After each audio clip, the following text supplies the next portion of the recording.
செம்மணி ஆரம்பிக்கும் போது அப்படித்தான் சொல்லப்பட்டது. ஏன்னா நீதிமன்றத்தில் வழங்கிய வாக்குமூலத்தில் கிட்டத்தட்ட 300 400 உடலங்கள் செம்மணியில் புதைக்கப்பட்டிருக்குது என்று சொன்னதுனால சோமரத்ன ராஜபக்ஷ என்ற ஒரு லேண்ட்ஸ்கோப்ரர் அவர் தான் இந்த வழக்கில் வந்து அதாவது கிருஷாந்தி வழக்கில் தண்டனை பெற்றோன்னு முதல்ல அவர் தான் சொல்கிறார்.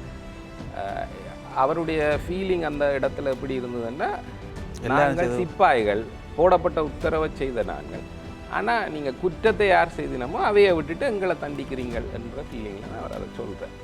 அப்படி உத்தரவிடப்பட்டு புதைக்கப்பட்ட நூற்றுக்கணக்கான சடலங்களை நாங்கள் செம்மணியில் புதைச்சிருக்கிறோம் என்று அவர் சொல்கிறார். இதுதான் இந்த சிந்துப்பாத்தி, இன்றைக்கு சொல்லப்படுற அரியாலை சிந்துப்பாத்தி இந்து மயானத்தினுடைய சுற்ற எல்லையும் அவர் அடையாளம் காட்டியிருக்கிறார் புதைக்கப்பட்டதாக.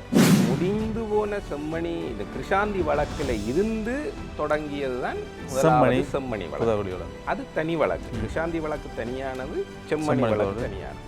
செம்மணி வழக்கு இங்கே பலர் கொன்று புதைக்கப்பட்டிருக்கிறார்கள் என்ற அடிப்படையில் ஒரு வாக்குமூலம் நீதிமன்றத்தில் கொடுக்கப்படுகிறது. அந்த வாக்குமூலத்தில் இருந்து தான் அந்த வழக்கு தொடங்குது.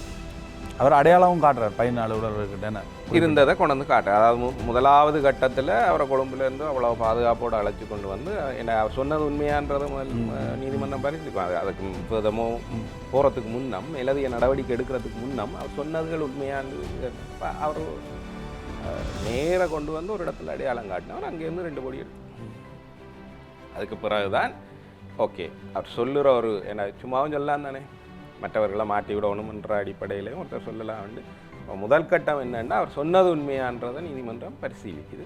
அப்படி பரிசீலித்து அது உண்மை என்றதுக்கு பிறகுதான் இந்த செம்மணி வழக்கு தொடர்ந்து மேற்கொள்ளப்படுது. அதுக்கு பிறகுதான் எல்லா விசாரணைகளும் எல்லா அந்த சூழல் எப்படி இருந்தது? இல்லை சூழல் இப்போ இருக்கிற மாதிரி எல்லாம் கிடையாது. இங்கே போகவே இல்லாது, உள்ளே போயிடாது.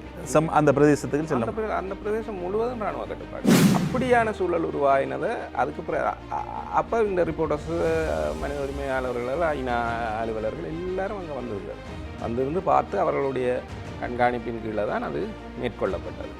அப்படி மேற்கொள்ளப்பட்ட பணிகள் அன்றைக்கு இருந்த தொழில்நுட்ப வசதிகளுக்கு ஏற்ப நேர்மையாக மேற்கொள்ளப்பட்டது என்றுதான் கருதப்படுது. அந்த நேரத்தில் காணாமல் போறவர்கள் எல்லோரும் இறுதியாக பார்த்த இடம் என்று விசாரிச்சு கொண்டு போனால் ஏதோ ஒரு சென்ட்ரி பாயிண்ட்ல ஒரு கேம்பில் அந்த மாதிரி தான் இருந்தது. அது அங்கே வரைக்கும் ஒரு சாட்சியம் இருக்கும். அதுக்கு பிறகு அவர்கள் இல்லை என்ற நிலைமை தான் இருந்தது. அரியாலை அந்த பகுதிகளில் வந்து கிழக்கரியாலை, கொழும்புத்துறை அந்த அந்த அந்த அதுக்குள்ள இருந்த ஒரு கரையோர பகுதிகள், இந்த பகுதிகளில் வந்து இரவு நேரங்களில் போய் ஆட்களை கைது செய்ததான நடவடிக்கைகளும் இருக்குது. அது அங்கே மட்டும் இல்லை, அங்கே கூடுதலான அதுக்கு சாட்சியமும் இருக்கிறதுனால அதை சொல்கிறேன். அது மாதிரி வேறு இடங்களில் இரவு நேரத்தில் ஒரு 9 மணிக்கு பிறகு இது தொடங்கும். அதைத்தான் அந்த வெள்ளை வேன் கடத்தலாக அந்த நேரத்தில் வெள்ளை வேன்லாம் வரையணும். அது ஏன்னு தெரியாது, ஆனால் வெள்ளை வேன் தான் நிற்கும். சுற்றி வர கைது செய்யப்பட போகிறவர்களுடைய வீடு முழுவதும் சுற்றி வளைக்கப்பட்டிருக்கும். பிறகு வந்து தட்டி இந்த நபரை வர சொல்லி இதண்டு நாங்கள் விசாரிச்சுட்டு விடுறோம்னு கூட்டிக் கொண்டு போகலாம்.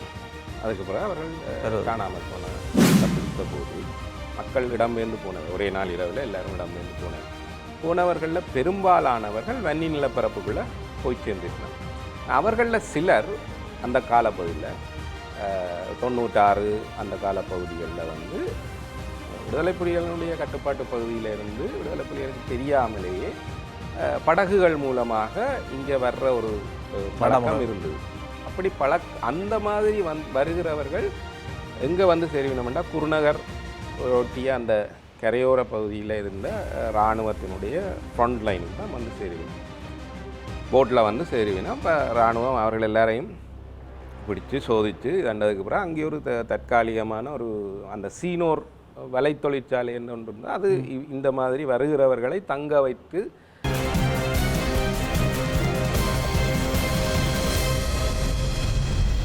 வணக்கம். இது களம், மாற்றத்துக்கான குரல். செம்மணி மனித புதைகுழி தொடர்பில் தினம் தினம் ஒவ்வொரு செய்திகள் வெளிவந்து கொண்டிருக்கின்றது. அந்த செய்திகள் என்பது மனதை உருக்கும் அளவுக்கு இருக்கின்றது. அந்த மனித புதைகுழியிலிருந்து மீட்கப்படுகின்ற எலும்பு எச்சங்கள் தொடர்பிலான பல்வேறு செய்திகள் இருக்கின்ற பொழுது, இது 95ஆம் ஆண்டு 96க்கு பிற்பட்ட காலப்பகுதியை குறிக்கின்றது என்று கூறப்படுகின்றது. எனினும் இது தொடர்பிலான பரிசோதனை முடிவுகள் வெளியாகவில்லை. இதற்கு முன்னரும் செம்மணியில் ஒரு மனித புதைகுழி இருந்திருக்கின்றது. அதனம் கிருஷாந்தியினுடைய படுகொலை விவகாரம் இருக்கின்றது. இந்த விடயங்களுடன் நேரடியாக தொடர்பட்ட அந்த நேரத்தில் ஊடகவியலாளராக இருந்த பிரேம் அவர்கள் நம்முடன் இணைந்திருக்கின்றார். வணக்கம். வணக்கம் கிருஷ்ணா. இந்த செம்மணி மனித புதைகுழி தொடர்பில் பல்வேறு கருத்துக்கள் தற்பொழுது நிகழ்கின்றன. தற்பொழுது அந்த கருத்துக்கள் அனைத்தும் ஒரு பரிசோதனை முடிவுகளின் அடிப்படையிலான கருத்துக்கள், ஒவ்வொருத்தரும் ஒவ்வொரு கருத்துக்களை கூறுகின்றார்கள். இதனை நீங்கள் எப்படி பார்க்கின்றீர்கள்? இந்த செம்மணி ரெண்டு வகையில் முக்கியமானது. மற்றது செம்மணி புதைகுழி என்ற ஒரு சொற்றொடரே ஆங்கிலத்தில் சொல்லும்போது அது இன்னும் கொஞ்சம் எஃபெக்டிவாக இருக்குமென்னு நினைக்கிறேன். Chemmani mass grave, Chemmani mass கிரேவ்னு சொல்ல, மாஸ் கிரேவ்னா பெரும் எண்ணிக்கையில் போட்டு மூடப்பட்ட ஒரு குழி என்ற அடிப்படை, கொன்று புதைக்கப்பட்டு 3க்கும் மேற்பட்ட மனித. ஆனால் அது மாஸ் கிரேவ்னு சொல்லும்போது உலகம் முழுக்க அது எதெல்லாம் புகழ் பெற்றிருக்குதுன்னா இப்போ பொல்பாட் செய்தது அப்படின்னு சொல்லி அது அந்த பெரிய பொஸ்னியா அது மாதிரியான ஒரு குழிக்குள்ளே நிறைய உடலங்கள் போட்டு புதைக்கப்பட்டதான ஒரு விஷயம். செம்மணி ஆரம்பிக்கும் போது அப்படித்தான் சொல்லப்பட்டது. என்னடா நீதிமன்றத்தில் வழங்கிய வாக்குமூலத்தில் கிட்டத்தட்ட 300-400 உடலங்கள் செம்மணிக்குள்ளே புதைக்கப்பட்டிருக்குதுன்னு சொன்னதுனால அந்த ஒரு இம்ப்ரெஷன் அப்படி அந்த நேரத்தில் க்ரியேட் ஆயிடுச்சுதுன்னா எல்லாரையும் கொண்டு வந்து ஒரே குழிக்குள்ளே போட்டு அப்படி புதைச்சிருக்கக்கூடும்ன்ற மாதிரி ஒரு மாஸ் கிரேவ். அதனால தான் அந்த செம்மணி மனித புதைகுழி அல்லது செம்மணி மாஸ் கிரேவ் என்ற ஒரு சொல்லு அந்த நேரம் உருவாயின. இப்போ திருப்பி அதே பகுதிகளில் தான் கண்டுபிடிக்கப்பட்டிருக்காங்க. அதே செம்மணி அதாவது முதல்ல 1999 தொடங்கப்பட்ட செம்மணி வழக்கு இருக்குத்தானே, அதில் அடையாளப்படுத்தப்பட்டு தோண்டி பார்க்கப்பட்ட பகுதிகளுக்குள்ளதான் இப்போ தோண்டப்படுற குழிகளும் இருக்குது. சரிதானே? அப்போ அந்த முதலாவது வழக்கினுடைய எல்லைப்பரப்புக்குள்ளதான் இந்த 2வது செம்மணி வழக்கினுடைய எல்லைப்பரப்பும் வருகுது. சரிதான்? ஆக இதுக்கும் அதுக்கும் தொடர்பு இருக்கிறதுக்கான சாத்தியக்கூறுகள் நிறையவே இருக்குது என்ற ஒன்று இருக்குது. 2வது, அந்த சோமரத்ன ராஜபக்ஷ என்ற ஒரு லேண்ட்ஸ்கோப்ரல் அவர் தான் இந்த வழக்கில் அதாவது கிருஷாந்தி வழக்கில் தண்டனை பெற்றோன்னு முதல்ல அவர் தான் சொல்கிறார். அவருடைய ஃபீலிங் அந்த இடத்துல எப்படி இருந்ததுன்னா, நாங்கள் சிப்பாய்கள், போடப்பட்ட உத்தரவை செய்த நாங்கள், ஆனால் நீங்கள் குற்றத்தை யார் செய்தினமோ அவையை விட்டுட்டு எங்களை தண்டிக்கிறீங்கள் என்ற ஃபீலிங்கில் தான் அவர் அதை சொல்கிறார். அப்படி உத்தரவிடப்பட்டு புதைக்கப்பட்ட நூற்றுக்கணக்கான சடலங்களை நாங்கள் செம்மணியில் புதைச்சிருக்கிறோம் என்று அவர் சொல்கிறார். இதுதான். அப்படி அவர் சொன்ன நூற்றுக்கணக்கான சடலங்கள் என்றது அந்த முதலாவது விசாரணையின் போது கண்டுபிடிக்கப்படையில. ஒரு 10 ஒரு டசன் என்று வச்சுக்கொள்ளுங்க, அவ்வளோதான் கண்டுபிடிக்கப்பட்டது. முழுமையாக கண்டுபிடிக்கப்பட்டதுன்றது 13.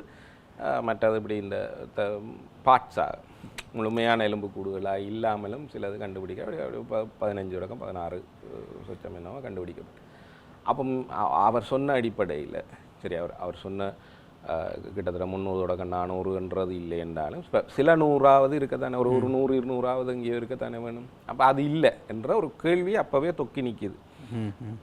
இப்போ அது ஒரே இடத்துல அவ்வளவு ஏற்கனவே 33 கிட்ட கண்டுபிடிச்சாச்சுன்னு சொல்லப்படுது. இன்னும் இதை விட பெருசான குழி இனிமே தான் தோண்டப்பட போகுதுன்னு சொல்லப்படுது. அப்போ அந்த ஸ்டேட்மெண்ட்டோட பார்த்தா அதுதான் இது இல்லை, இதுவும் அதுக்குள்ள அடக்கமாக இருக்கலாம். அந்த எண்ணிக்கையோட ஒப்படைக்கல. ஏன்னா அதில் ஒரு 300-400 அவர் சொன்ன வாக்குமூலத்தில் இருக்கிற எண்ணிக்கையோட பார்க்கும்போது 15 கண்டுபிடிச்சிருக்கிறோம் முதல்ல. அதனுடைய எஞ்சியவையாக இவை இருக்கிறதுக்கான வாய்ப்புகள் இருக்குது என்றது இருக்குது. 2வது, இந்த சிந்துப்பாத்தி இன்றைக்கு சொல்லப்படுற அரியாலை சிந்துப்பாத்தி இந்து மயானத்தினுடைய சுற்ற எல்லையும் அவர் அடையாளம் காட்டியிருக்கிறார் புதைக்கப்பட்டதாக. அந்த இடங்களில் தோண்டியும் பார்க்கப்பட்டது. ஆனால் அவர் சரியான இடத்தை அடையாளம் காட்டாததுனாலேயோ என்னவோ அதை தோண்டி பார்க்கும்போது அந்த இடங்கள்ல இருக்கல. ஒருவேளை அந்த புதைக்கப்பட்ட இடத்துல இவர் பணியாற்றி இல்லாமல் இருக்கலாம். புரியுதா உங்களுக்கு? இவருக்கு தான் எங்கெங்கெல்லாம் பொடி புதைச்சாரோ உத்தரவின்படி தான் எங்கெல்லாம் பொடிகளை புதைச்சாரோ அந்த இடங்கள் சரியாக தெரிஞ்சிருக்கும். வேறு சில இடங்களை அவருடைய நண்பர்கள் கூட இருந்தவர்கள் சொல்லியிருப்பினும் தானே, இதெல்லாம் இங்கெல்லாம் புதைச்சிருக்கிறோம், உலகெல்லாம் புதைச்சோம், சும்மா இருக்கும்போது வேறு என்னதை காய்க்கிறது, அப்படி காய்ச்சிருப்பினா தானே வீரப்பிரதாவங்களாக காய்ச்சிருப்பினோம். ஆகவே அவர் கேள்வி செவியனாக காட்டியிருக்கக்கூடும் இந்த இந்த பகுதியிலையும் அது இருக்குதுன்னு. பட் அக்குரேட்டாக தெரியாமல் இருந்திருக்கலாம்.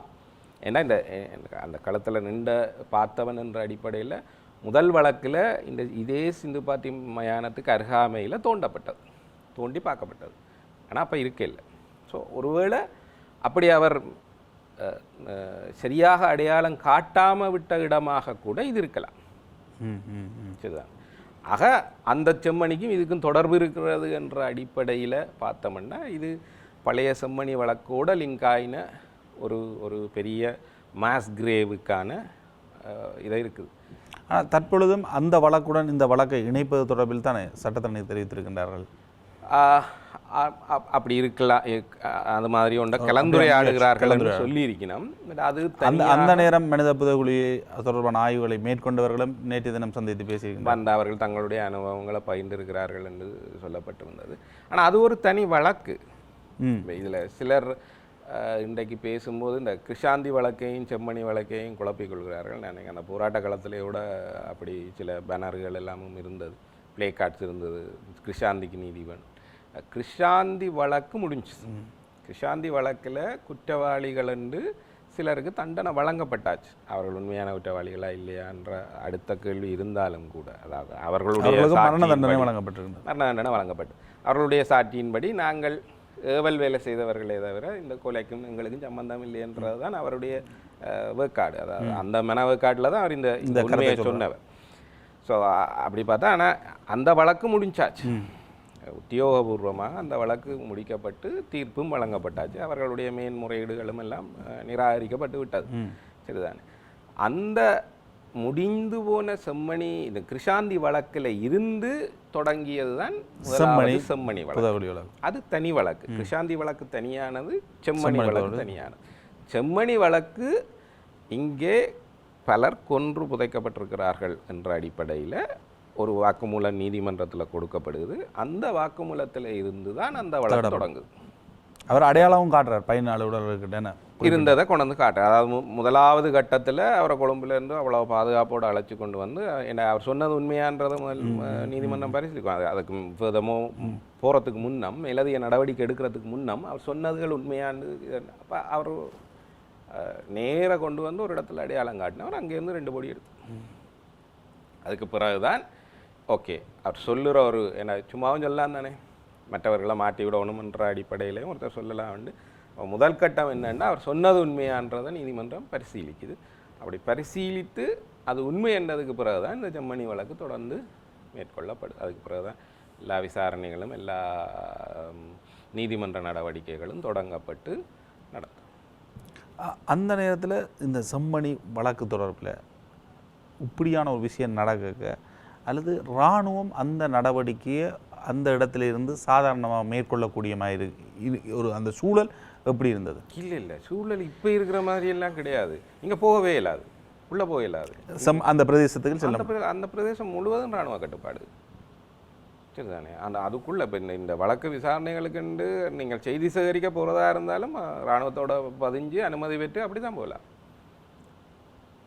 மற்றவர்கள் போயிடாது, வேறு யாருமே உள்ளுக்குள்ளே போயிடாது. மொத்தமாக இராணுவம் இருக்கும் அங்கே, முழுக்க இராணுவம் தான் இருக்கும். ஆயுதங்களோட முழு பாதுகாப்புக்கு இராணுவம் நிறுத்தப்பட்டிருக்கும். போலீஸாரும் ஆயுதங்களோடு தான் இருப்பினா அந்த நேரத்தில். ஸோ அது ஒரு கிட்டத்தட்ட போர்க்கள சூழல் மாதிரி தான் இருக்குது. அந்த நேரத்தில் அந்த விடயங்கள் சரியாக அணுகப்பட்டதா அல்லது அங்கே ஒரு அரசியல் ரீதியான நிலைமைகள் என்பன இந்த விடயங்கள் வெளிக்கொணர்வதற்கு சாத்தியமில்லாத ஒரு சூழ்நிலை இருந்ததா? அரசியல் சூழல் என்பது சவாலானதாக தான் இருந்தது. இப்போ ரெண்டாக பார்க்கணும். நீங்கள் கேட்ட கேள்வி வந்து ரெண்டாக நான் அணுகிறேன். எப்படின்னா செம்மணி அங்கே சோமரத்ன ராஜபக்ஷ சொன்ன வாக்குமூலத்தின் அடிப்படையில் சோமரத்ன முதல்ல கிருஷாந்தி வழக்கே இவர்கள் சொல்கிற ஸ்ரீலங்கா இராணுவத்தினுடைய புனிதத்தை உடைக்குது. சரிதானே. அதாவது அப்பாவிகளை கொல்கிற இராணுவமாக இருக்குது என்றதை என்ன 0 கேஷுவலிட்டிஸ் என்று பிறகு பின்னால் வந்தவர் சொன்னவர் சந்திரிகா தொடங்கும் போதே சமாதானத்துக்கான யுத்தம் என்று தான் தொடங்கினவர். அப்படிப்பட்ட ஒரு இராணுவம் செய்த கொடூர அப்போ இங்கே ஒரு இராணுவத்தின் புனித கட்டமைப்பை அது உடைக்குது. அதுக்கு மேலதிகமாக இப்படி ஒரு பெரிய மனித படுகொலையை செய்த இராணுவம் என்கிற பிம்பமும் உலக அரங்கில் எழும்போது அவர்களுக்கு அது பெரிய அழுத்தம். இதை செய்கிறதுன்றதே ஒரு பெரிய இந்த விஷயம் வெளியில் வந்ததே பெரிய ஒரு அழுத்தம். ஆகவே அதை மூடி மறைக்கிறதுக்கான அரசியல் அழுத்தங்கள் அந்த சூழல்லாம் இருந்தது. அது இதே மாதிரி இப்போவும் சிலர் கதை பேசுகிற மாதிரி புலிகள்லாம் இது எல்லாரையும் கொண்டு வச்சது அவர்களுடைய சொல்லலாம் அப்படி இப்படி என்று சொல்லி எல்லாம் இருந்தது. இராணுவம் தடுக்கிறதுக்கான முயற்சிகள் எடுக்குது அப்படின்றதுகள் எல்லாம் இருந்தது. எந்த வகையிலெல்லாம் அதை தடுக்கப்பட முடியும். ஆனால் அன்றைக்கு இந்த வழக்குகள் சர்வதேச மனித உரிமை அமைப்புகளினுடைய மிக தீவிரமான கண்காணிப்புக்கு கீழே இருந்தது. மன்னிப்பு சபையெல்லாம் அந்த எல்லாரும் வந்திருந்தவர். ஈவன் உலகினுடைய புகழ்பெற்ற எல்லா ஊடகங்களினுடைய செய்தியாளர்களும் இங்கே இருந்தார்கள். முதல் செம்மணி கிண்ட தொடங்கப்படும் போது அப்படி இருந்தது. எல்லாரும் அழைத்து வரப்பட்டிருந்தார். அதுக்கு பிறகு அதாவது கிண்டியே ஆகணும் இந்த புதைகுழிகளை என்ற ஒரு நிர்பந்தம் அரசாங்கத்துக்கு ஏற்பட்டதுக்கு பிறகு அரசாங்கம் தான் நேர்மையாக நடந்து கொள்கிறேன் என்று காட்ட வேண்டிய ஒரு சூழல் உருவாகுது. அப்படியான சூழல் உருவாகினதை அதுக்கு அப்போ இந்த ரிப்போர்ட்டர்ஸ் மனித உரிமையாளர்கள் ஐநா அலுவலர்கள் எல்லாரும் அங்கே வந்திருந்து பார்த்து அவர்களுடைய கண்காணிப்பின் கீழே தான் அது மேற்கொள்ளப்பட்டது. அப்படி மேற்கொள்ளப்பட்ட பணிகள் அன்றைக்கு இருந்த தொழில்நுட்ப வசதிகளுக்கு ஏற்ப நேர்மையாக மேற்கொள்ளப்பட்டது என்று தான் கருதப்படுது. சரிதான். அதில் பெரிய அளவில் அதாவது நான் சொல்கிறது இப்போ எலும்புகள் அகழ்ந்து எடுத்து அதை பொதி செய்து அதை ஒரு ஆதாரங்களாக நீதிமன்றத்துக்கு கொண்டு போகிறது வரைக்குமாக செய்யப்பட்ட வேலைகள் இன்றைக்கு நடக்கின்ற மாதிரியே அன்றைக்கும் அது நேர்மையாகத்தான் நடந்தது என்று நான் ஏன்னா அது நீதிமன்றத்தினுடைய கண்காணிப்புக்கு கீழே நடக்கிறது தானே. ஸோ இப்போ நீங்கள் தொழில்நுட்ப ரீதியாக பார்த்தீங்கன்னா அது நேர்மையாக நடந்ததுன்னு சொல்லலாம். ஆனால் அரசியல் ரீதியாக பார்த்தீங்கன்னா உண்மையாக அதை நிகழ்த்துறதுக்கான வரவேற்கின்ற ஒரு சூழலோ அல்லது அதை நேர்மையாக அணுகிற சூழலோ அன்றைக்கு இருக்கே இன்றைய விட அன்றைக்கு இருக்கவே இல்லை. ஆனால் அந்த காலப்பகுதியில் காணாமலாக்கப்பட்டவர்களாக பதியப்பட்டவர்கள், காணாமலாக்கப்பட்டவர்கள் என்ற பெயரில் பேசப்பட்டவர்கள், தேடுபவர்கள் இவ்வாறு குடும்பங்களாக சிறு குழந்தைகளாக மரணமடைவதற்கான வாய்ப்புகள் இருந்ததா? வீதியில் வைத்து அவ்வாறு கடத்தி செல்லப்பட்டு படுகொலை செய்யப்படுவதற்கு அல்லது 600 பேர் திடீரென்று ஒரு குறிப்பிட்ட காலப்பகுதியில் காணாமல் போவதற்கான வாய்ப்புகள் இருந்ததா? எப்படி இந்தளவு பெரிய ஒரு எண்ணிக்கையில் காணாமலாக்கப்பட்டிருப்பார்கள்? இன்றைக்கு பல இந்த சமூக ஊடக பதிவுகளில் நான் பார்க்கும்போது 95 இராணுவம் குடாநாட்டை கைப்பற்றிய காலப்பகுதியிலிருந்து காணாமல் போவதர்கள் நிகழ்ந்திருக்குது, அவர்கள் தான் இங்கே இருக்கிறார்கள் என்ற மாதிரி சொல்லப்படுது. அது நிகழ்ந்தும் இருக்குது. சில சம்பவங்கள் நிகழ்ந்திருக்கு, அதை மறக்கிறதுக்கு முடியாது. ஆனால் 1998 அதாவது விடுதலை புலிகள் 95 இங்கே இருந்து பின்வாங்கி போகிறார்கள். 96 முல்லைத்தீவு முகாம் அடிக்கப்படுது. சரிதானே. அந்த முல்லைத்தீவு முகாம் தாக்கப்பட்டு அங்கே கிட்டத்தட்ட 1000 இராணுவத்தினருக்கு மேற்பட்டோர் கொல்லப்படுகிறார். அந்த நிகழ்வு நிகழ்ந்ததுக்கு பிறகு தான் இங்கே திடீரென்று காணாமல் போதல்கள் அதிகரிக்குது.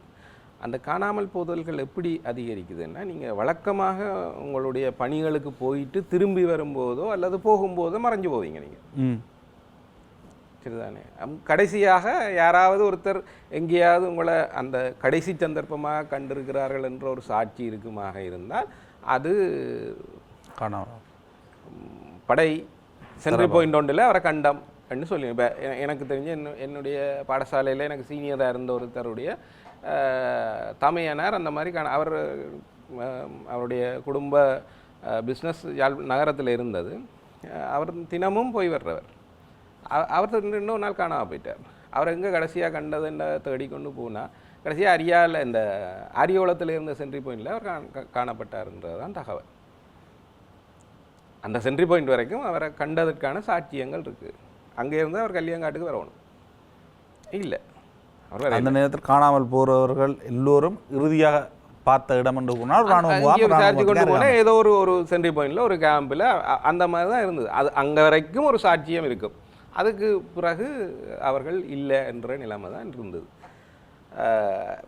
அரியாலை அந்த பகுதிகளில் வந்து கிழக்கரியாலை கொழும்புத்துறை அந்த அந்த அந்த அதுக்குள்ளேருந்து ஒரு கரையோர பகுதிகளில் வந்து இரவு நேரங்களில் போய் ஆட்களை கைது செய்ததான நடவடிக்கைகளும் இருக்குது. அது அங்கே மட்டும் இல்லை, அங்கே கூடுதலான அதுக்கு சாட்சியமும் இருக்கிறதுனால அதை சொல்கிறேன். அது மாதிரி வேறு வேறு இடங்களில் இரவு நேரத்தில் ஒரு 9 மணிக்கு பிறகு இது தொடங்கும்.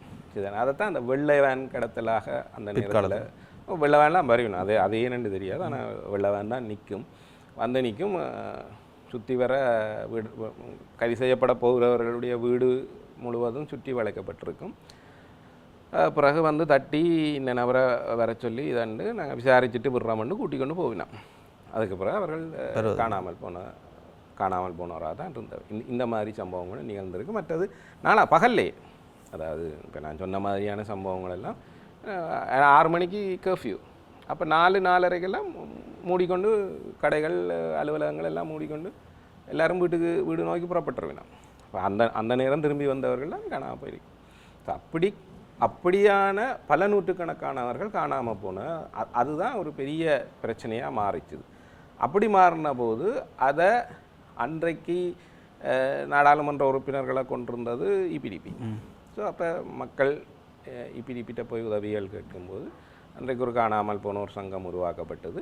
அந்த காணாமல் போனோர் சங்கத்திட்ட இருக்கிற பதிவுகளின்படியும் மனித உரிமைகள் ஆணைக்குழுவும் அந்த நேரம் இல்லை, அதுக்கு பிற்பட்ட காலங்களில் இப்படி காணாமல் போனவர்கள் பற்றிய ஒரு பதிவை மேற்கொண்டிருக்கு. அந்த பதிவுகள் கிட்டத்தட்ட 800 பேருடைய பதிவுகள் ஏதோ இருந்தது. ஆனால் பிறகு மனித உரிமை ஆணைக்குழு ஏன்னா அது இரட்டை பதிவுகள் இருக்குது, ஒரே ஆளில் 2 பேர் பதிஞ்சிருப்பினோம் அப்படியான இதுகளெல்லாம் சொல்லி கிட்டத்தட்ட ஒரு 600 பேர் வரையிலானவர்கள் காணாமல் போனதாக சொல்லப்பட்டிருக்கு. இப்போ இந்த பதிவுகள் எதுலேயுமே 12-13 வயதிற்கு குறைந்த பிள்ளைகள் காணாமல் போனதாக பதிவுகள் இல்லை, எனக்கு தெரிஞ்சு இல்லை. சரிதானே, நான் அது சார்ந்து அந்த நேரத்தில் காணாமல் போனோர் சங்கங்களோடு இயங்கினவர்களோடும் பேசியிருக்கிறேன். அவர்களும் அதை உறுதிப்படுத்துகிறார்கள். அப்படி அந்த ஆக வயது குறைந்த பிள்ளைகளுடைய அவர்கள் காணாமல் போனதாக இல்லை. இப்போ கிட்டத்தட்ட ஒரு சரியாக பார்த்தா ஒரு 16 தொடக்கம் 40 வயதுக்குட்பட்டவர்கள் அந்த நேரத்தில் இல்லாமல் ஆக்கப்பட்டிருக்கிறான். திட்டமிட்டு பல நூற்றுக்கணக்கில் இல்லாமல் ஆக்கப்பட்டிருக்கிறான். அதுதான் முதலாவது செம்மணி தொடர்பில் இருக்கக்கூடிய பதிவுகள். இப்போ இன்றைக்கு இந்த புதைகுழிக்குள்ள பச்சிளங்குழந்தைகள், சிறுவர்கள், சிறுமிகள் எல்லாருடைய உடலங்களும் கண்டெடுக்கப்படுது. இப்போ இவர்கள் யார், எப்படி இதுக்குள்ளே வந்தார்கள் என்ற கேள்வி இருக்குது. ஒருவேளை சாத்தியப்பாடு என்று நான் கருதுகிறது 95 இராணுவம் இந்த யாழ்ப்பாண குடாநாட்டை பிடித்த போது மக்கள் இடம்பெயர்ந்து போனவர், ஒரே நாள் இரவில் எல்லாரும் இடம்பெயர்ந்து போனவர்களில் பெரும்பாலானவர்கள் வன்னி நிலப்பரப்புக்குள்ளே போய் சேர்ந்துட்டான். அவர்களில் சிலர் அந்த காலப்பகுதியில் 96 அந்த காலப்பகுதிகளில் வந்து விடுதலை புலிகளுடைய கட்டுப்பாட்டு பகுதியில் இருந்து விடுதலை புலிகளுக்கு தெரியாமலேயே படகுகள் மூலமாக இங்கே வர்ற ஒரு பழக்கம் இருந்தது. அப்படி அந்த மாதிரி வருகிறவர்கள் எங்கே வந்து சேருவினோம்னா குருநகர் ஒட்டிய அந்த கரையோர பகுதியில் இருந்த இராணுவத்தினுடைய ஃப்ரண்ட் லைனுக்கு தான் வந்து சேருவினோம். போட்டில் வந்து சேருவினோம். இப்போ இராணுவம் அவர்கள் எல்லாரையும் பிடிச்சி சோதித்து தண்டதுக்கு பிறகு அங்கே ஒரு தற்காலிகமான ஒரு அந்த சீனோர் வலை தொழிற்சாலை என்று ஒன்று இருந்தால் அது இந்த மாதிரி வருகிறவர்களை தங்க வைத்து